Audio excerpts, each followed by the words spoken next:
Andrew McCART, IFL TV, proudly sponsored by Everlast. Delighted as always to be joined by Dalton Smith. Dalton, man, how's things, brother? It seems it's been a long time since I spoke to you. Yeah, long time. But no, thank you for having me back on. It's always a pleasure. And yeah, just another fight out the way. And yeah, it's nice to be back talking to you. Let's do it, man. Listen, most fighters have been struggling to get fights, but this is your third fight in 2021. I mean, you must feel lucky in that sense that you've managed to stay a little bit more active than most fighters. Yeah, I think if you've got to look back, I've been lucky from the start of the first lockdown. I think I boxed in March and then August and November. Then obviously this year, March, May, and then the last fight. So I've been pretty active compared, if you look back compared to most fighters. So yeah, I'm lucky I've been able to stay pretty active. Talk to me about this fight in Austria. Then I was watching your Instagram. It looked like you had fun out there. What did you know about Brian Peleas before you went out there? I mean, he obviously took you the distance, which is valuable because you went 10 rounds. There you go. We know you can do the 10 rounds. You've got the fitness is there and stuff like that. And it's valuable for you. So what did you know about him entering this fight? To be honest, this has probably been one of my most frustrating camps, and to know no one's fault. To know about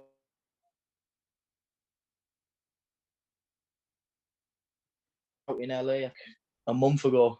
Mm-hmm. So this camp, it's really dragged on, and then we didn't know if we was going to get on a show, what shows were coming up, and then I think 10 days prior to the Austria show, it was like, oh, we can get you on that. So I was like, I just need to get out.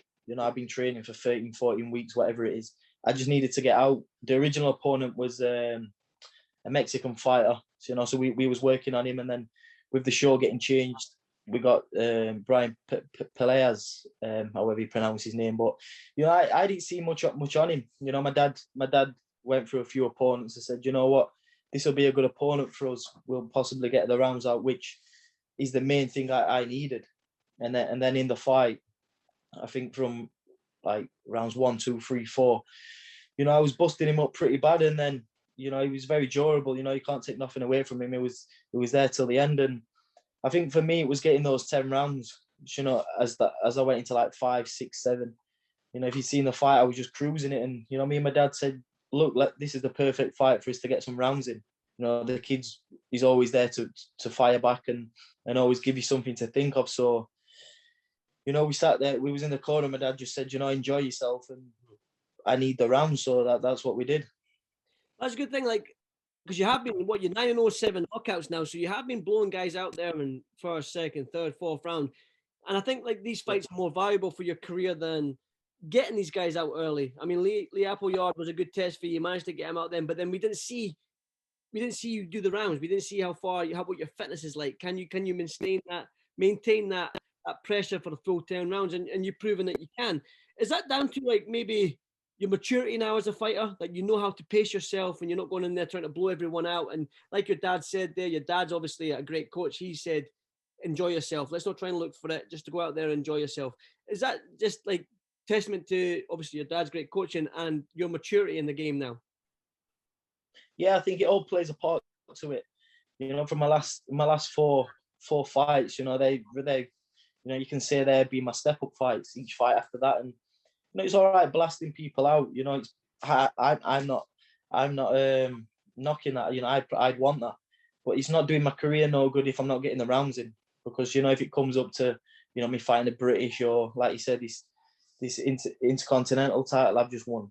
I haven't done the rounds, and the Lee Appleyard is the most I've done, which is 6 rounds. And I kept saying on my interviews, I need the rounds now. And that Brian Peleas, he was there till the end, and I was able to get the 10 rounds out of him, and that's going to put more into my game than if I blasted him out in 3, 4 rounds, because then people are saying, they're going to be saying, oh, he's not had a step up. And which they are. These guys are step ups for me. That was my 9th fight. You know, I'm only my 9th fight in, and I'm still learning. You know, the ability's there and stuff, but for me, I needed to get those rounds in, and you know, that's the positive taking from my last fight.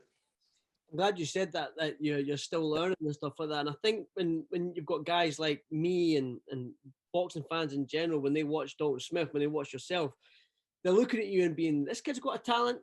You know what I mean? He's very, very good, and he's in a good division domestically. And it's boxing. You know what it's like. Everyone talks, and they're already mentioning you with fighting, I don't know, Kay Prospers or Akeem Ennis Browns or Sam Maxwell's for this British title and stuff like that. But for you, when are you ready for that?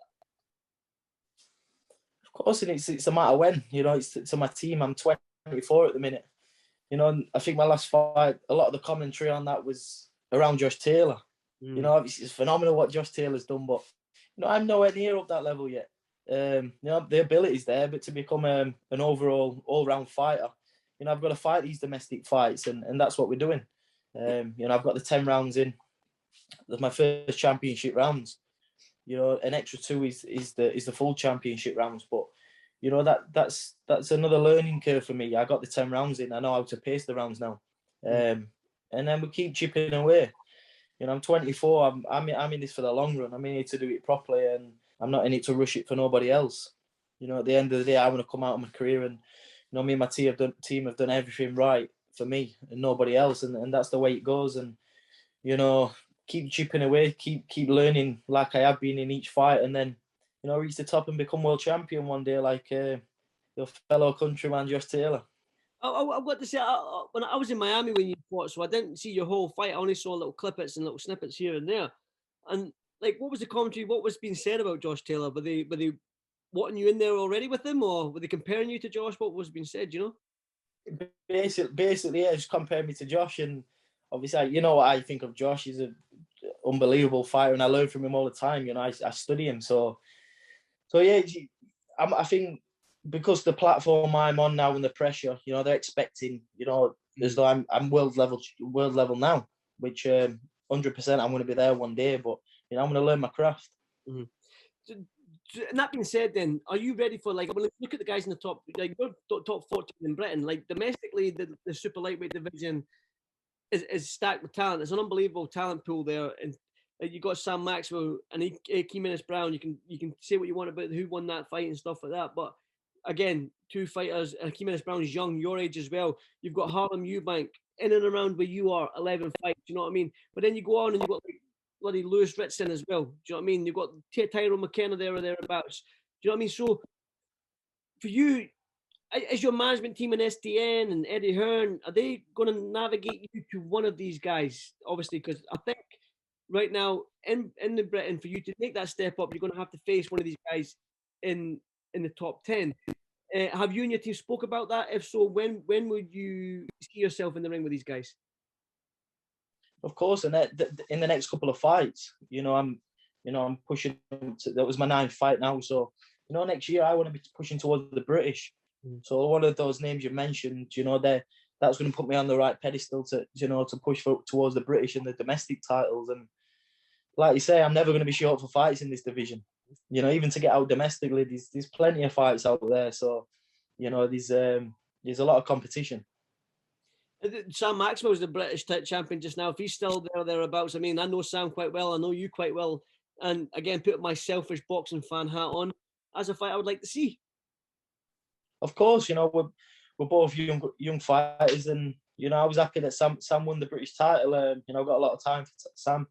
You know, I respect him, and you know, he's a lovely lad. But you know, when I want to start pushing towards the British, whoever's got it, that's my target. But you know, I'm not here to badmouth anyone. You know what I'm like, Andrew.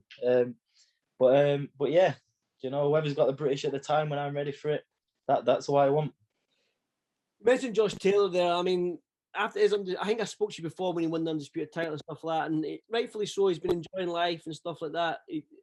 Before he's went back to camp, because he's got another tough fight on his hands against Jack Carroll. Now, Jack's undefeated. It seems like Josh is fighting. I think, what was his record?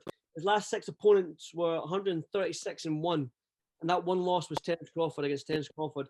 Now he's taking on Jack Carroll. I think he's something like 26-0 or something like that along them lines. I mean, Josh has done it the hard way, hasn't he?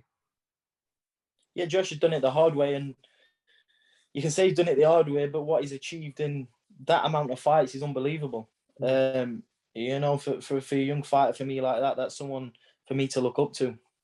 And but yeah, then he's fighting Jack Catterall next, and you know, I did quite a bit of sparring with Jack. You know, I rate him as a good fighter, so you know, I'm expecting a good fight from them. I'm glad you said that. Now, everyone always asks me, like, I know Jack very well. I know Jack Carroll, but I've got a lot of time for Jack. He's actually a good friend of mine. And obviously, everyone knows my relationship with Josh and stuff like that. So, yeah, like, I want to put you on the spot. Well, how do you see that fight going against Josh and Jack on the 18th of December? I think it's going to be a very good tactical fight. You know, they're both, Definitely. you know, very good tactical fighters inside the ring. They both can adapt the style, but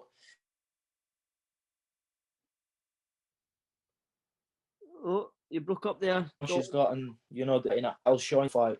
Sorry, you broke are you up. there? Yeah, sorry. Is that better? Yeah, that's better now. All right, so what were you saying there? Sorry, you just broke up a little bit. You said it was going to be a tactical fight. Yeah, I was just they're both great tactical fighters, you know, in the ring, but I just think the level what Josh has been fighting at and the opposition, you know, I think that'll play a big part in the fight. And I know he's been a lot more active, so you know, I would be pushing towards Josh Taylor in that fight 100%. But you know, it's going to be a great fight, especially for British boxing as well. Exactly, and when for us Scottish fans who are starved up here with professional boxing, it's good to see Josh. Is it the Hydro, isn't it? Yes, is it the Yeah, that'll be a good night for Scotland then. Yeah, no, like we like it's good that Josh is coming home. I mean, he did fight his progress and stuff like that. So for us Scottish fans up here, we get to sample and we'll have some of the young talent on there. So again, it's good for Scottish boxing, which is good to see. And listen, you coming up for it? You know, I won't mind it. You know, you probably will be seeing me up there. What date is it? Is it December? 18th of December. You broke up again then, mate. 18th of December, mate. 18th of December. Yeah, you're back. Yeah, it's on the 18th, mate. Yeah, you'll probably see me up there. Probably, I think Lee McGregor will possibly be on that show as well, won't he? Yeah, I think so. Yeah, they must. So, yeah, old stable, mate. So I'll probably be coming up to support them then. Good stuff, mate. Listen, obviously we'll keep cutting off for you and stuff like that. So I'll ask my final question here. What's next for you then, Dalton? What's next for you? You know, I'm gonna have a week or two off. You know, it's been a long camp for this last one. Pretty frustrating, but you know, I've got the Wba Intercontinental title now, so you know, possibly defend that. Maybe push on for another title, but you know, see what my team is saying. But yeah, I'm not going to be short for fights. Exactly, the WBA champions, Josh Taylor. So keep working your way up. That's it. There you go, Dalton. I won't keep you much longer, my man. I do appreciate your time as always. Yeah. Thank you for doing this FightFul TV. And hopefully next time I speak to you, man, it's face to face. I'm getting sick and tired of these Zoom interviews, man. But it is what it is. Yeah, that's it. Appreciate it as always. Anytime, Dalton, man. Stick in, mate. I'll speak to you soon. See you later. See you later, mate.